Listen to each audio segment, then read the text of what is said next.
이 세상은 각 시대마다 다양한 사람들이 이 세상을 거쳐갑니다. 예, 각 세대마다 다양한 사람들이 살지만 성경은 이 세상에 존재하는 사람들이 이렇게 두 부류로 나눠진다라고 우리에게 말씀하고 있습니다. 하나는 영적인 사람이고 하나는 육적인 사람입니다. 그 영에 속한 사람들은 하늘의 것을 추구하는 사람들이고 육에 속한 사람들은 땅의 것을 추구하는 사람들입니다. 우리는 육의 사람이라고 하면은 예수님을 몰라서 믿지 못하는 교회 밖의 사람들, 그러니까 자연인들만 우리가 생각을 해요. 그러나 물론 1차적으로 이 교회와 또 교회 밖을 구분하는 말씀이기도 합니다. 그러나 성경은 이 믿지 않는 사람들인 이 자연인만을 대상으로 말씀하고 있는 것이 아닙니다. 믿는 교회 안에 있는 사람들을 또 대상으로 하고 있다고 하는 사실인 것이죠. 성경이 영적인 사람과 육적인 사람을 구분하는 것은 하나님의 자녀들과 이게 자연인들만의 구분만에 해당이 되는 것이 아니라 이 하나님의 자녀들인 교회 안에 있는 사람들을 두고 하시는 말씀이기도 하다는 것을 우리가 기억해야 되는 줄 믿습니다. 이 교회 안에 있는 사람들 가운데 영적인 사람들과 육적인 사람들이 있다고 하는 거예요. 성경에 보면은 이 믿음의 조상들이었던 아브라함, 또 이삭, 야곱이 있습니다. 그런데 믿음의 조상으로 부름을 받은 이 아브라함의 씨들 가운데도 영적인 사람들만 있는 것이 아니라고 하는 거예요. 아브라함과 함께 세상으로 상징되는 이 갈대아 우르에서 부름을 받아서 약속의 땅인 가나안으로 왔던 이 조카 롯이 있지 않습니까? 그죠? 롯. 예. 그런가 하면 또 이삭의 세대에는 아브라함의 아들인 이스마엘이 있어요. 예. 또 야곱의 세대에는 이삭의 아들인 에스가 있어요. 근데 이들의 특징은 모두가 다 롯이나 이스마엘이나 또 에서나 이들의 특징은 믿음의 이 조상을 뿌리로 두고 있다는 거죠. 예, 믿음의 조상을 뿌리로 두고 있고 또 하나님을 믿었던 사람들이라는 거예요. 그런데 이들의 결국은 뭐예요? 예, 하나님의 약속과 가나안 땅을 유업으로 받지 못한 사람들이다라고 하는 것입니다. 구약의 많은 사건과 인물들은 신약에 되어질 일들을 예표하거나 신약을 살아갈 인물들을 상징하는데요. 그렇다면 이 세 사람은 우리가 살고 있는 시대에 어떤 사람들을 상징하는 것일까 하는 것입니다. 교회 안에 있지만 육에 속한 사람들을 상징하는 것이죠. 예. 이 시간에는 에서를 중심으로 해서 교회 안에 있지만 이 육에 속한 사람들을 상징하는 이 세 사람들을 통해서 하나님께서 주시는 말씀에 함께 귀를 기울여보기를 원합니다. 첫째는 이 롯인데요. 롯은 신약에 와서 거듭나지 못하고 육체를 따라 사는 그리스도인들을 상징해요. 세상 사람들과 똑같은 가치관과 사고방식으로 살아가는 현대 그리스도인들의 모습을 이 롯은 아주 적나라하게 보여주고 있는 인물입니다. 롯은 하나님을 믿었지만은 이 소돔 성에 살면서 완전히 소돔 사람들과 별반 다른 것이 없이 살아간 사람이에요. 극단적으로 이 롯의 가치관을 보면은 세상 사람하고 하나도 다를 게 없어요. 하나님을 믿으면서도. 소돔성을 멸망시키기 위해 찾아온 이 롯의 집에 천사들을 성적으로 상대하겠다고 하는 그 동네 사람들, 그 도시의 사람들에게 자기의 두 딸을 내어주겠다 그렇게 얘기해요. 성적 놀이개로. 예. 참 어떻게 아버지가 잃은 아버지가 있을 수 있겠어요. 그죠? 근데 이것이 롯이 소돔성에서 늘 보는 일이고 듣는 일이었어요. 예. 또 이 두 딸은 소돔성과 고모라 성이 이제 불로 심판받을 때 겨우 살아남아 가지고 아버지에게 술을 먹이고 아버지와 함께 잠자리에 들어가잖아요. 이 딸들 역시도 그 매일같이 듣는 얘기가 이 소돔과 고모라 성에서 이런 일들을 보고 이런 일들을 듣는 거죠. 이 롯이 하나님을 알았음에도 불구하고 하나님을 또 믿었음에도 불구하고 이런 세상 사람들하고 똑같이 이런 세속화된 이런 가치관을 어떻게 갖게 되었을까? 이 롯과 이 두 딸의 삶의 결과는 우리가 세상을 살면서 보는 것, 듣는 것이 얼마나 중요한 걸 알려주는 아주 극단적인 예인데요. 베드로후서 2장 7절에 보면은 이런 말씀이 있어요. 무법한 자들의 엄난한 행실로 말미암아 고통당하는 의로운 롯을 건지셨으니 이는 이 의인이 그들 중에 거하여 날마다 저 불법한 행실을 보고 들음으로 그 의로운 심령이 상함이라. 예. 성경은 롯을 의로운 사람이라고 그렇게 표현해요. 근데 이 의로운 사람이라는 의미가 뭘까요? 하나님을 믿는 사람이라는 거예요. 여기서는. 예. 이 의로운 사람이라는 게 하나님을 믿는 사람이라는 거예요. 그런데 이 롯이 소돔성에 거하면서 심령이 상했다는 거예요. 이 사람들이 맨날 같이 음란하게 행하는 그들의 행동을 보면서 심령이 상했다는데 여기서 심령이 상했다고 하는 의미가 뭐냐면 마음이 굳어졌다는 거예요. 마음이 딱딱해졌다는 거예요. 예. 맨날 같이 보고 듣는 게 그런 거다 보니까 예. 이 롯도 하나님을 믿지만 마음이 아주 굳어졌다는 거죠. 아주 육적인 사람이 되었다는 거예요. 예. 이 롯의 삶의 결과를 보면 우리가 세상을 살면서 이 보는 거, 이 듣는 게 얼마나 중요한가 하는 것을 우리에게 말씀하고 있는 것을 보게 됩니다. 매일 세상의 것을 바라보고 세상의 것에 귀를 기울이고 이러면 세상을 따라갈 수밖에 없다라고 하는 걸 우리에게 교훈하고 있어요. 매일 드라마 앞에 앉아있고 속된 말로 웃기는 프로그램들 앞에 앉아가 몰입되면 그런 프로그램들 속에 역사하는 영을 그대로 받아들이는 거예요. 제가 가끔 전철 타고 앉아서 옆에 사람들이 뭐 하는가 이렇게 봐요. 그러면은 이제 다 휴대폰 들여다보잖아요. 다 휴대폰 들여다보는데 그 휴대폰이 대부분의 내용이 게임 아니면은 드라마, 예, 인터넷 뉴스 아니면 오락 프로그램.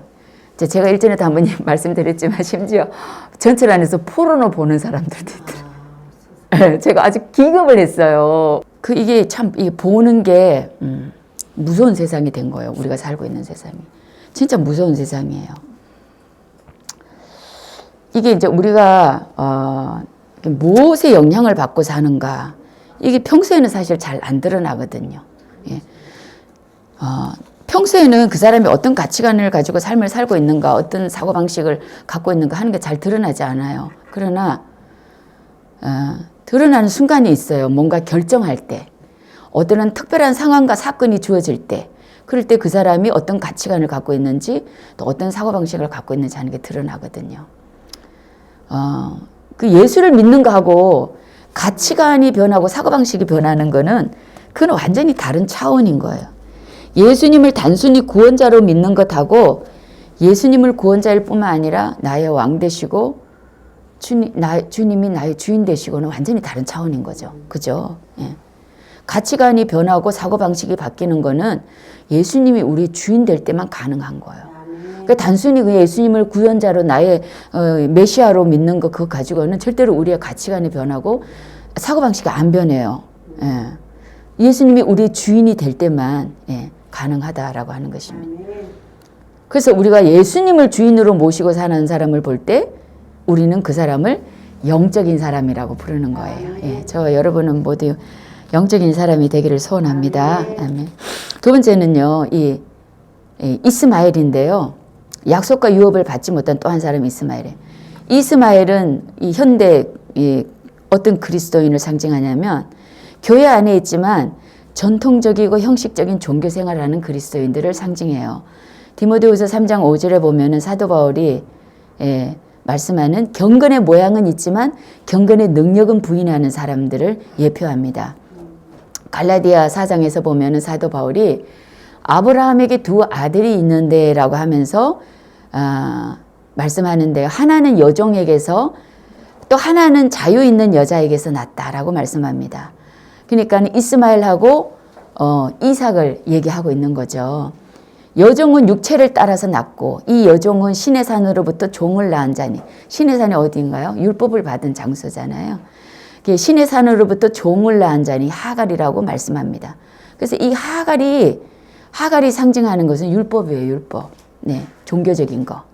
그래서 이 하갈이 아브라함에게서 낳은 자녀가 이스마엘이잖아요. 그래서 이 말씀은 1차적으로는 당시에 바리새주의자들, 율법주의자들을 상징하는데 오늘날에 있어서는 전통과 형식에 매인 종교 생활을 하는 그리스도인들을 상징하는 그런 인물이에요.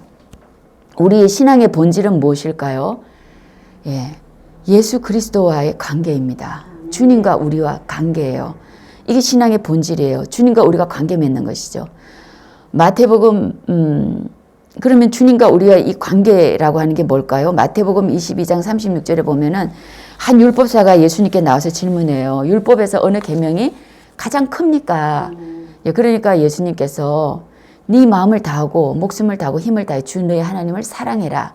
이것이 가장 크고 첫째 되는 계명이다 라고 말씀합니다. 이게 신앙의 본질이라는 거예요. 하나님을 사랑하는 거. 주님과 관계 맺는 거. 주님을 사랑하는 일. 이것이 우리 신앙의 본질이라는 것입니다. 우리 내면의 중심에서 주님을 사랑하는 이것이 우리의 신앙의 본질이 여기에 있다고 하는 거예요. 그러나 교회 안에는 이 주님과 이런 주님을 사랑하는 거 없이 주님과 관계 맺는 거 없이 종교적인 행위만 가지고 신앙생활을 하는 사람들이 굉장히 많아요. 그리고 이 종교 행위를 가지고 주님과의 관계라고 착각하고 있는 사람들이 너무 많아요. 마음을 다하고 목숨을 다하고 힘을 다하여 주님을 사랑하는 일이 없이 종교적인 행위만 하는 거죠. 종교적인 행위. 주님을 사랑하는 일에는 아무 관심이 없는데도 예배로, 기도로, 봉사로 신앙생활을 대체하는 사람들이 너무나도 많아요. 여기서 말씀드리는 것은 예배나 기도나 봉사나 전도나 이런 것이 덜 중요하고 더 중요하다 이런 의미가 아니고 그 일이 주님과의 관계 속에서 주님을 사랑함으로 이루어지느냐 하는 거예요. 주님과 관계없이 종교적인 행위로 행하는 것은 그것은 그냥 종교 행위라는 거예요. 종교 행위. 그런데 이런 종교 행위, 주님과 관계없는 종교 행위로 주님과의 관계를 대신하는 사람들이 있다라고 하는 거죠. 그리고 그것을 신앙의 본질이라고 아주 굳게 믿고 있는 사람들이 있다라고 해요. 굳게 믿고. 또 교회 역시도 성도들이 주님을 사랑하고 주님과 친밀한 관계를 맺는 일을 돕는 것보다 교회 일을 하는 것을 신앙의 본질로 가르치는 교회들이 또 너무 많다라고 하는 거죠. 근데 이거는 아주 위험한 거예요. 왜냐하면 여기에는 생명이 없거든요. 생명이 없는 것은 우리를 지켜주지 못해요. 성경 갈라디아서 4장 28절 이하 보면은 형제들아 너희는 이삭과 같이 약속의 자녀라. 그러나 그때에 육체를 따라 난 자가 성령을 따라 난 자를 박해한 것 같이 이제도 그러하도다. 여종과 그 아들을 내쫓으라. 이 율법적인 종교 행위를 내쫓으라는 거예요. 여종의 아들이 자유 있는 여자의 아들과 더불어 유업을 얻지 못하리라. 교회 안에 있는 이 종교적인 행위, 이 분위기를 내쫓으라는 거예요. 여러분 종교적인 행위를 신앙의 본질로 받아들이고 신앙생활을 하는 사람들도 있지만 우리 자신들 안에도 언제나 이 경건의 능력보다 경건의 모양에 대한 유혹이 있어요. 우리가 정신 차리고 있지 않으면 언제든지 이 경건의 모양에 대한 유혹이 있거든요. 여러분 경건의 모양을 갖추는 일이 쉬울까요? 경건의 능력을 갖추는 일이 쉬울까요? 모양을 갖추는 일은 너무 쉬워요. 너무 쉬워요, 그냥. 근데 능력을 갖추는 일은 진짜 뼈를 깎아내는 그러한 고통이 뒤따르고 수고로움이 뒤따르는 거죠. 한 시간 주님과 깊은 관계 속에 들어가는 것보다 한 시간 예전 순서에 따라 일어났다 앉았다 하는 게 훨씬 더 쉽거든요.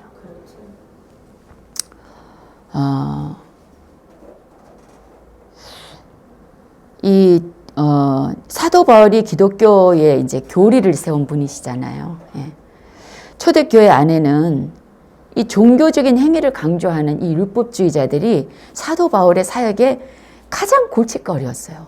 그러니까 이게 우리가 생각할 때 지금만 우리가 이제 그 종교 행위를 형식적인 종교 행위 그것을 그런 그 신앙의 본질로 생각하는 사람들이 지금 이 시대만 있는 게 아니라 이게 교회 내에 항상 있어왔던 문제들이라고 하는 거죠. 사도 바울이 가서 복음을 전해놓고 떠나면 율법주의 교사들이 안에 들어오는 거예요. 이 거짓주의 거짓 율법 교사들이 안에 들어와서 그래서 종교적인 행위를 강조하고 거기에 이제 구원이 있다고 가르치는 거죠. 그러면 순진하고 분별력이 없는 이제 교인들은 넘어지는 거예요. 예. 우리가 예배하고 기도도 하고 전도도 하고 봉사도 하지만 그것 자체가 목적이 되어서는 안 되는 거죠. 그 행위가 신앙의 본질이 되어서는 안 되는 것입니다. 그 모든 이 종교적인 그런 행위의 본질은 뭡니까? 주님과 관계 맺는 도구일 뿐이에요. 예. 주님을 사랑하는 하나의 방법이고 주님을 사랑하는 하나의 표현일 뿐이다 라고 하는 것이죠. 사도 바울은 우리 안에 이 경건의 모양인 이 종교적인 행위를 가지고 신앙의 본질을 여기는 이 잘못된 태도를 버리라고 말씀합니다. 오직 주님을 사랑하는 일이 우리 신앙의 본질이 되는 은혜가 있으시기를 주님의 이름 축복합니다. 예. 세 번째는 오늘 본문의 에서예요. 이 에서는 마지막 때 배교하는 그리스도인들을 상징하는 인물입니다. 히브리서 12장 16절 보면은 한 그릇 음식을 위하여 장자의 명분을 판 에서와 같이 망령된 자가 없도록 하라. 너희가 아는 바와 같이 그가 그 후에 축복을 이어받으려고 눈물을 흘리며 구하되 버림바가 되어 회개할 기회를 얻지 못하였느니라. 이렇게 경고하고 있어요. 이 히브리서는 마지막 때를 준비시키는 말씀입니다. 예. 히브리서 12장의 말씀은 마지막 때가 되면은 교회 안에 배교하는 사람들이 있다는 것을 말씀하고 있고 이 배교는 회개할 기회가 없다고 그렇게 말씀하고 있어요. 히브리서 6장 4절에서도 이렇게 말씀합니다. 한 번 빛을 받고 하늘의 은사를 맛보고 성령에 참여한 바가 되고 하나님의 선한 말씀과 내세의 능력을 맛보고도 타락한 자들은 다시 새롭게 하여 회개할 수 없다. 이게 이제 참 이게 교회 안에서 이게 그 해석이 안 되는 구절이었거든요. 예. 이게 의문의 구절이어가지고 목사님들도 이 구절을 참 겁을 내고 그랬어요. 근데 이게 이제 우리가 점점 마지막 때가 되면서 주님께서 우리에게 계시형을 부어주셔가지고 말씀들이 안 풀어지던 것들이 이렇게 풀어지고 그 의미가 이제 구체적으로 이렇게 드러나 보이잖아요. 그래서 그저 예전에는 히브리서 이러면은 대제사장이신 예수 그리스도만 우리가 주구장창 강조했는데 이게 히브리서는 마지막 때에 마지막 때를 준비시키는 말씀이거든요. 이 히브리서 6장 4절에 있는 이 말씀은 이 여기에 이 해당되는 이게 전부 다 해당되는 사람을 얘기하기보다는 여기에 하나하나에 다 한 가지라도 걸려든 사람들 가운데서 타락한 사람 다시 회개할 수 없다라고 하는 거죠. 다시 회개할 수 없다. 마지막 때가 이르렀을 때는 회개의 기회가 없다는 거예요. 지금은 얼마든지 가능한 것이 그때는 불가능하게 된다는 거예요. 왜 그럴까요? 하나님은 너그러우시고 지금은 너그러우신데 마지막 때로 가면 더 무서워지는 분이어서 그럴까요? 그런 의미는 아니에요. 하나님이 더 엄한 분으로 바꾸시기 때문에 바꿔주셔서 그럴 것이 아니라 이 마지막 때는 이 미혹이 그만큼 강화되는 거예요. 미혹이. 한 번 넘어지면은 일어설 수 없을 만큼 이 세상이 주는 미혹의 힘이 강화되는 거예요. 우리가 예전에는 이 부흥이 오던 시기에는 신앙생활 하는 게 참 쉬웠어요. 그냥 은혜 자리에 가서 앉아 있기만 해도 은혜를 받아요. 그러나 지금은 어때요? 지금 우리가 살고 있는 이 시대는 마지막 시대로 하나님의 카이로스에서 마지막에 해당되는 시간으로 예, 초기, 중기, 마지막으로 나눌 때 마지막 시대로 카운트가 들어간 시대이잖아요. 예. 마지막 시대로 카운트가 들어간 시대인데 은혜 받기가 쉽지가 않는 거죠. 예전처럼 주님을 향해 가슴이 뜨겁고 헌신하고 싶고 또 내 작은 죄 때문에 콧물 흘리면서 울고 하는 일이 쉽지가 않아요. 예. 예전에는 예배에 대한 갈망으로 금요일이면 온 산친이 기도하는 사람들로 북적거렸잖아요.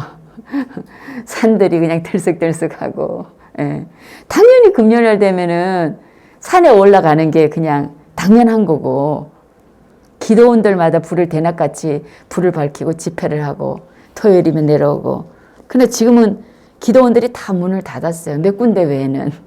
예, 몇 군데 안 남았어요. 그것도 근근히 유지하는 정도입니다. 왜 그래요? 예. 마지막 시대로 카운트가 들어갔기 때문에 그래요. 무슨 얘기냐면 세상의 영이 강해졌다는 거예요. 세상의 영이. 예. 우리 세상의 영이 강해졌다는 건 뭐예요? 예. 그만큼 우리가 이 세상의 영향을 강하게 받는 시대가 되었다는 거예요. 우리의 심령이 세상의 것으로 너무 딱딱해진다는 거예요. 이 적당히 은혜 받아갖고는 이 딱딱한 게 깨트려지지가 않아요. 그런데 이 밖에서 오는 영향은 너무 강한 거예요. 네. 사실 그것이 하나님의 심판이기도 합니다. 네. 그러니까 하나님께서 유기하시는 거예요. 버려두시는 거예요. 우리가 매일 죄를 짓고 살지만 죄에서 돌이킬 수 있는 것은 하나님이 우리를 버려두지 않으시기 때문인 것이죠. 우리가 은혜를 받는 것도 성령께서 역사해 주셔서 가능한 거예요. 예. 그러나 마지막 때가 되면은 이 미혹의 힘이 너무 강해진다. 너무 강해져. 그리고 이 미혹에 넘어지는 자들을 그냥 내버려 두시는 때가 온다는 거예요. 에서와 야곱의 삶을 보면은 참 이상한 게 있어요. 하나님께서 이들을 다루시는 방법이 달라요. 그냥 에서는 하나님께서 내버려 두세요. 그런데 야곱의 삶에는 하나님이 계속 간섭해가지고. 여러분, 하나님이 간섭하는 게 은혜예요. 우리의 삶에. 계속해서 간섭해오고 그냥 우리한테 그냥 찝쩍거리시고 그냥 잘했네 못했네 그냥 나무라시고. 이게 은혜라니까요. 이게 사랑이에요. 예. 사실 인간성에서 보면 에서가 훨씬 남자답고 호탕하고 시원시원해. 야곱이 훨씬 교활하고 야비해. 인간성이 안 좋아요. 그런데 에서는 버려두시고 야곱의 삶에 간섭해 오시는 이유가 뭘까요? 그것은 에서와 이 야곱의 하나님의 이 은총에 반응하는 태도에 있어요. 이 에서는요, 에서는 이 하나님의 은총에 대해서 관심도 없고, 그것의 귀함을 알지를 못해. 그러니까 하나님의 은혜에 대해서 은혜가 얼마나 소중한가 하는 것을 알지를 못해요. 이 에서가 맏아들이었잖아요. 이 맏아들에게는 특별한 권리가 있어요. 아버지의 유산을 다른 아들들의 2배를 받을 수 있고 부친의 축복을 받을 수 있고 혈통을 계승하고 하나님의 약속에 근거해서 또 후손들을 축복할 수 있는 축복권을 가져요. 축복할 수 있는 권세. 이것이 장자에게 주어지는 권리인데 땅의 축복만 아니라 하늘의 축복까지도 같이 소유할 수 있는 게 이 장자의 축복인데 이걸 아주 소홀히 여긴 그런 아주 망령된 그런 인물인 것이죠. 그러면 이 에서가 왜 장자의 권리를 우습게 여겼느냐 하는 거예요. 이유는 한 가지예요. 그의 육체가 가진 힘이 너무 강해요. 육체가 가진. 창세기 25장 32절에 보면은 내가 죽게 되었으니 이 장자의 명분이 내게 무엇이 유익하리요. 사냥해서 돌아와가지고 이 자기 배가 고프니까 배를 채우기 위해서 장자의 권리를 너 가져라 하면서 야곱에게 미련 없이 넘기면서 팥죽 한 그릇 하고 자기의 장자권을 교환하면서 뱉는 에서의 말입니다. 무슨 얘기냐면 육체의 본능에 아주 민감한 사람이에요. 육체의 본능에. 육체가 이 요구하는 거에 굉장히 민감한 사람이에요. 그 말은 육체가 자신에게 주는 유익이 아주 많은 사람이라는 거죠. 짐승도 때려잡아가지고 다른 말로 하면 자기 힘으로 인생을 사는데 별 어려움이 없는 사람이에요. 짐승도 때려잡아가지고 고기도 먹을 수 있고 또 가죽도 사용할 수 있고 하고 싶은 대로 하는 거예요. 예. 그러니 굳이 하나님께 구해서 얻을 일이 없는 거죠. 하나님의 은총이 우스운 거예요. 내 힘으로 충분히 살아갈 수 있기 때문입니다. 그러나 여러분 우리 인생을 내 힘으로 살아갈 수 있나요? 우리가 인생을 살아봤잖아요. 예. 여기 뭐 계시는 분들은 다 최소한 60 이상을 다 살아보신 분들이죠. 뜻대로 안 돼요. 예. 내 능력으로 절대로 안 됩니다. 절대 불가능한 게 인생이에요. 우리가 마지막 때를 사는 이 태도가 굉장히 중요한 거예요. 하나님 없이는 살 수 없습니다라는 이 태도가 너무 중요한 거예요. 예, 너무 중요한 거예요. 예, 마지막 때에 세상에 이 미혹의 영이 아무리 강해도 하나님 앞에 주님 저는 내 힘으로는 도저히 살 수 없어요 라고 주님 앞에 나가는 그런 고백이 있는 사람들에게는 하나님의 돌보심이 있어요. 야곱이 뭐 특별하고 뭐 인성이 좋고 막 이래서가 아니라 다듬어져서 그래서가 아니라 주님 없이는 못 산다고 하는 그런 고백이 있는 자였다고 하는 것이죠.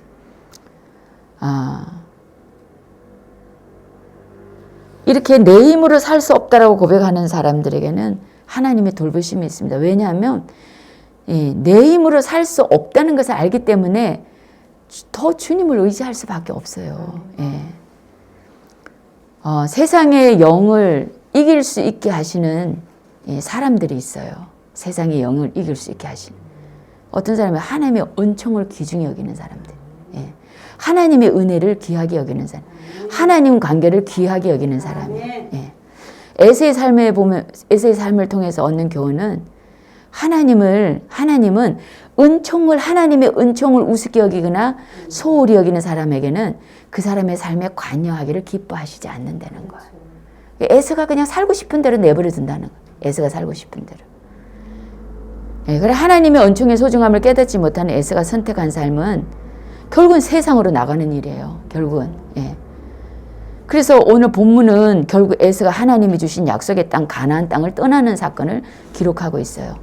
35장 마지막 절에 보면은 이삭의 장례를 에서와 야곱이 함께 치르는 이야기가 기록이 되어 있는데 아마도 이 에서가 그 아버지 이삭의 장례 후에 헤브론을 중심으로 해가지고 이 야곱하고 에서가 가까이 살았던 것 같아요. 예, 가까이 살았는데 이제 소유가 증식이 된 거죠. 소유가 증식이 됐는데 그래서 이 헤브론에 함께 거주할 수가 없게 돼요. 그랬을 때 이 에서가 가나안 땅의 다른 지역을 선택해서 가는 게 아니라 이 가나안 땅을 떠나간다.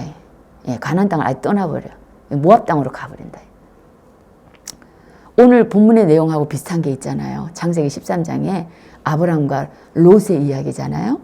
아브라함과 롯이 소유가 많아지면서 함께 있을 수 없게 되어가지고 롯이 요당 동편을 선택해가지고 떠나갑니다. 이 소돔성을 향해서. 예. 눈에 보기에 좋고 여호와의 동산 같고 애굽 땅과 같았더라. 예. 눈에 보기에 좋고 기름진 땅이었다는 거예요. 그런데 결국 그 땅이 어떻게 되었어요? 불로 심판을 당하는 땅이 되었어요. 예. 에서 역시 이 가나안 땅을 떠나서 이 모압 지역에 있는 세일산으로 이주를 해요. 이 세일산에는 호리족이라고 하는 원주민들이 살고 있었는데 이 에서는요 젊은 시절부터 이 호리족들하고 드나들면서 교제하는 걸 좋아했어요. 이 세일산을 드나들면서. 그래서 이 호리족들을 내어 쫓고 그 산을 차지했는지 아니면은 에서의 자손들하고 호리족들하고 결혼을 통해 가지고 이 에서가 이 세일산을 차지하게 된지는 잘 모르겠는데 그게 대한 이제 말씀은 성경에 없지만 그래서 이 에서가 세일산을 차지하고 이 에돔 족속들이 세일산을 터전으로 해서 살아가게 돼요. 영원히 하나님의 구원의 은총에서 떨어져 나간 존재가 된 거예요.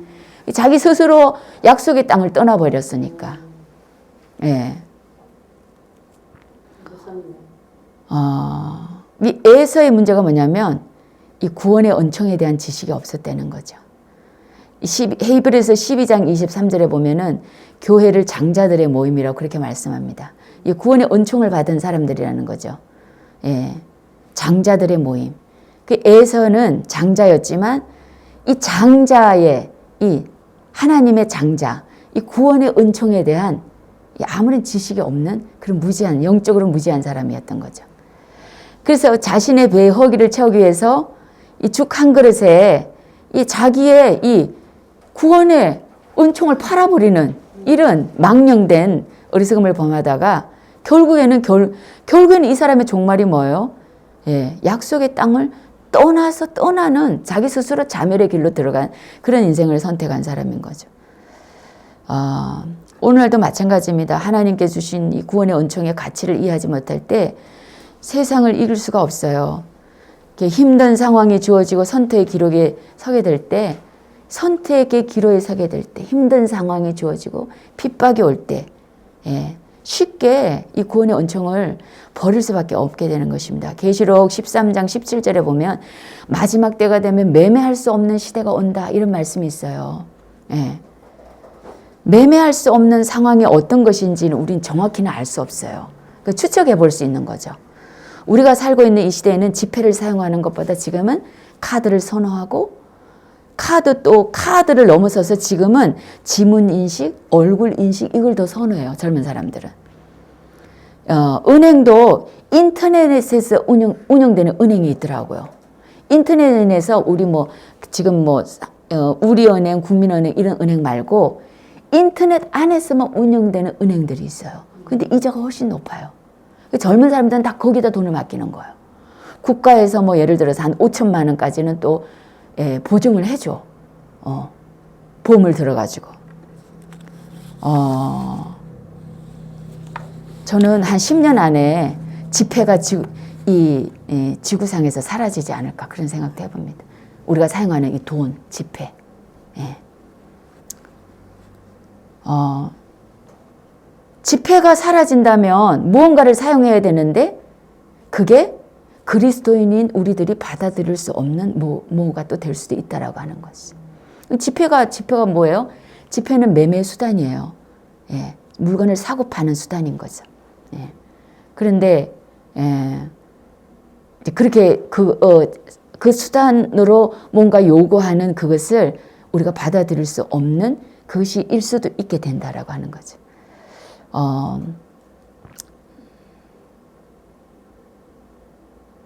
그런가 하면 마태복음 24장에서 주님께서 말씀하신 것처럼 마지막 때 재난이 시작이 되면 너희가 내 이름 때문에 모든 민족에게 미움을 받으리라.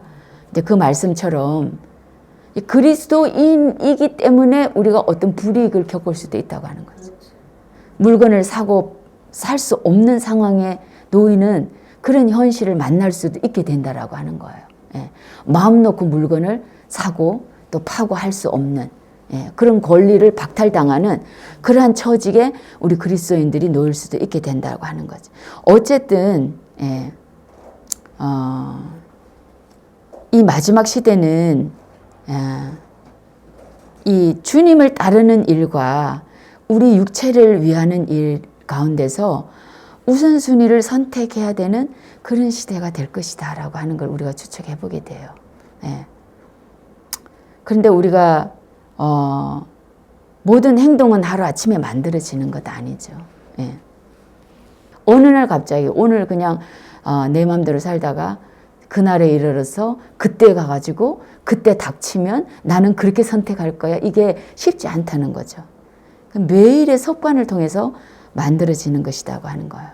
하루하루를 우리가 우리 자신의 육체를 위하는 삶보다 주님을 더 우선순위에 두는 삶을 선택한다면 우리가 인생에 어떠한 일을 마주한다고 할지라도 늘 하던 대로 선택할 수 있게 되는 것이죠. 늘 하던 대로.